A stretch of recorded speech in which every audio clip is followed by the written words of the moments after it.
তো অবশেষে Samsung launch করে দিয়েছে তাদের নতুন স্মার্টফোন, বাজেট স্মার্টফোন বলতে পারো বা মিড রেঞ্জ স্মার্টফোন বলতে পারো।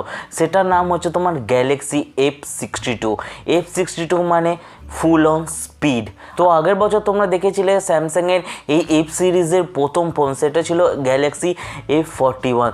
এই ফোনটার সম্পর্কে স্যামসাং অনেক হাইপ তৈরি করেছিল, অনেক তোমার লিকস টিজার্স স্যামসাং শো করেছিল। ফ্লিপকার্টের পেজে এই F62 সম্পর্কে অনেক ইনফরমেশান আমরা আগেই পেয়েছি। তো সেই সব লিকস দেখে মনে হয়েছিল যে ফোনটা অসাধারণ ফোন হতে চলেছে। আজকের ভিডিওতে আমরা এটা আলোচনা করব যে স্যামসাংয়ের এই গ্যালাক্সি F62 ফোনটা কেমন এবং স্যামসাং এর মধ্যে আমাদেরকে কি কি প্রোভাইড করেছে। তো বিনা সময় নষ্ট না করে এই ভিডিওটা শুরু করা যাক। আমার নাম Somnath, let's start this video. তো ভিডিওটা শুরু করার আগে প্রথমে বলে রাখি, তোমরা যদি প্রথমবার আমার চ্যানেলে ভিজিট করছো এবং ভিডিওটা দেখছো তো ভিডিওটাকে শেষ পর্যন্ত দেখো, এবং যদি ভিডিওটাকে ভালো লাগে তাহলে তোমরা একটা লাইক করে চ্যানেলটাকে সাবস্ক্রাইব করে পাশের বেল আইকনটাকে অবশ্যই ক্লিক করে নেবে।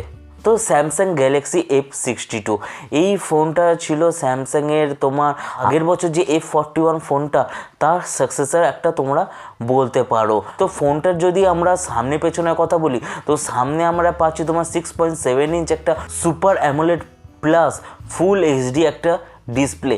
এখানে আমরা কোনো এক্সট্রা স্ক্রিন রিফ্রেশ রেটের সুবিধা পাচ্ছি না। তার সাথে কি আমরা কংকিং গরিলা গ্লাসের 3 প্রোটেকশন পেয়েছি। তো ব্যাক সাইডে আমরা কি পাচ্ছি, প্লাস্টিক ব্যাগ আমরা এর মধ্যে পাচ্ছি, কিন্তু এটা পেছনটা তোমরা ব্যাগটা দেখে মনে হবে যে এইটা টোটালি তোমার কি গ্লাসের মতো। তার সাথে কি আমরা সাইডে আমরা কি পাচ্ছি, সাইড মাউন্টেন ফিঙ্গারপ্রিন্ট স্ক্যানার পাচ্ছি, নিচে আমরা তোমার স্পিকার গ্রিল পাচ্ছি, প্লাস কি এখানে আমরা 3.5mm হেডফোন জ্যাকের সুবিধা পেয়েছি, প্লাস তোমার ডুয়েল সিমের সুবিধা পেয়েছি, কিন্তু এখানে আমরা 4G সুবিধা পাবো, 5Gর নয়। তো এর মধ্যে এবার যদি আমরা প্রসেসর মানে চিপসেটের কথা বলি তো এখানে আমরা পেয়েছি তোমার 7 ন্যানোমিটার বেস 9825 স্যামসাংয়ের এক্সিনোস একটা অক্টাকোর প্রসেসর, এবং এর সাথে জিপিইউ পাচ্ছি তোমার মালি G76 জিপিইউ। তো এই প্রসেসরটা নিয়ে অনেক স্যামসাং কথা বলেছে। তো এই প্রসেসরটা তোমার মিড রেঞ্জ প্রসেসর নয়, এই প্রসেসরটা তোমার একটা ফ্ল্যাগশিপ প্রসেসর, যেটা আমরা দেখেছি তোমার স্যামসাং গ্যালাক্সি নোট 10 এবং নোট 10 প্লাস সিরিজে ব্যবহার করা হয়েছিল। হ্যাঁ, এই সেই ফ্ল্যাগশিপ প্রসেসরটা আমরা এই মিড রেঞ্জ ফোনে পাচ্ছি।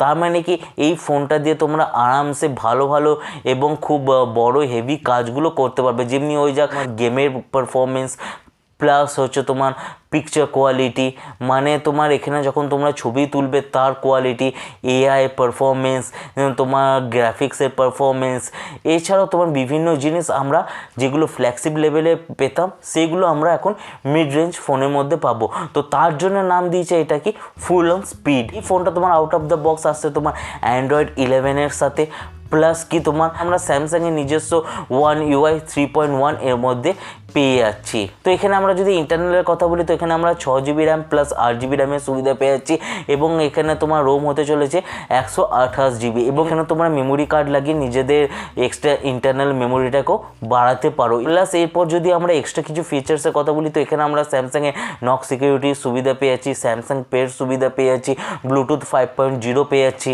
তো এই ফোনটার যদি এরপর আমরা অন্য একটা হাইলাইটের কথা বলি সেটা হচ্ছে তোমার কি এর ম্যাসিভ ব্যাটারি, মানে এখানে আমরা 7000 mAh এর একটা বড় ব্যাটারি পেয়ে যাচ্ছি, এবং সেই ব্যাটারিটাকে চার্জ দেওয়ার জন্য আমরা 25 ওয়াটের একটা ফাস্ট চার্জার পেয়ে যাচ্ছি, এবং এই চার্জারটা তোমার বক্সের মধ্যেই পাবে। এই ফোনটার সাথে স্যামসাং তোমার চার্জার সরিয়ে নেয়নি। তো এরপর যদি আমরা ফোনটার ক্যামেরার কথায় চলে আসি তো এখানে আমরা রিয়ার ক্যামেরা পেয়ে যাচ্ছি, কোয়াড ক্যামেরা সেটআপ, মানে এখানে আমরা 64 মেগাপিক্সেলের মেন ক্যামেরা পেয়ে যাচ্ছি, প্লাস কি এর সাথে 12 মেগাপিক্সেলের একটা আলট্রা ওয়াইড ক্যামেরা পেয়ে যাচ্ছি, এবং 5 মেগাপিক্সেলের একটা ডেপথ, 5 মেগাপিক্সেলের একটা ম্যাক্রো ক্যামেরা এর মধ্যে পেয়ে যাচ্ছি। এখানে স্যামসাং ভালো কাজ করেছে কি 2 মেগাপিক্সেল যে ডেপথ ম্যাক্রো ক্যামেরা থাকে সেটা এর মধ্যে দেয়নি। প্লাস এরপর যদি আমরা সেলফি মানে ফ্রন্ট ক্যামেরার কথা বলি তো এখানে আমরা কি পেয়ে যাচ্ছি, এখানে আমরা তোমার 32 মেগাপিক্সেলের একটা সেলফি ক্যামেরা পেয়ে যাচ্ছি, এবং এই সামনে পেছনে দুটো ক্যামেরা দিয়ে তোমরা 4K ভিডিও রেকর্ড করতে পারবে, ফুল এইচডি ভিডিও রেকর্ড করতে পারবে, পারবে। রিয়ার ক্যামেরা সত্যি অসাধারণ, কারণ এর মধ্যে যে স্যামসাংয়ের আমরা ফ্ল্যাগশিপ প্রসেসর 9825 পেয়ে যাচ্ছি, তার মাধ্যমে কি আমরা ছবিও অসাধারণ তুলতে পারবো। কারণ এই ক্যামেরার মধ্যে আমরা বিভিন্ন অপশান পেয়ে যাবো, যেটা হোক তোমার নাইট মোডই হয়ে যাক বা তোমার পোর্ট্রেট মোড হয়ে যাক। এর মধ্যে আমরা কি ওআইএসের সুবিধা পাবো না, কিন্তু এর মধ্যে কি আমরা ইলেকট্রনিক ইমেজ স্টেবিলাইজেশনের সুবিধা পেয়ে যাবো। তো আমরা সবাই জানি কি স্যামসাং তোমার সবসময় ভালো ফোন বার করার চেষ্টা করে, কিন্তু এই ফোনটা দেখে মনে হয় স্যামসাং একটা অসাধারণ কাজ করেছে। কারণ এই ফোনটার মধ্যে আমরা ফ্ল্যাগশিপ প্রসেসর পেয়ে যাচ্ছি, প্লাস তোমার ক্যামেরার কথা বলো, 3.5mm হেডফোন জ্যাকের কথা বলো, সিকিউরিটির কথা বলো, এছাড়াও এই ডিসপ্লে যদি কথা বলি, এটা তো তোমার স্যামসাংয়ের স্পেশালিটি আছে ডিসপ্লেতে। তারপর যদি আমরা ব্যাটারির কথা বলি, তো ব্যাটারি আমরা ম্যাসিভ ব্যাটারি পেয়ে যাচ্ছি। এইসব দেখে মনে হয় যে তোমার স্যামসাং খুবই ভালো কাজ করেছে এই ফোনটার সাথে। তো আজকের ভিডিও পর্যন্ত যদি ভিডিওটা ভালো লাগে থাকে তাহলে একটা লাইক করে চ্যানেলটাকে সাবস্ক্রাইব করে পাশের বেল আইকনটাকে অবশ্যই ক্লিক করে নেবে। তো আজকের মতন এই পর্যন্ত, থ্যাংক ইউ সো মাচ।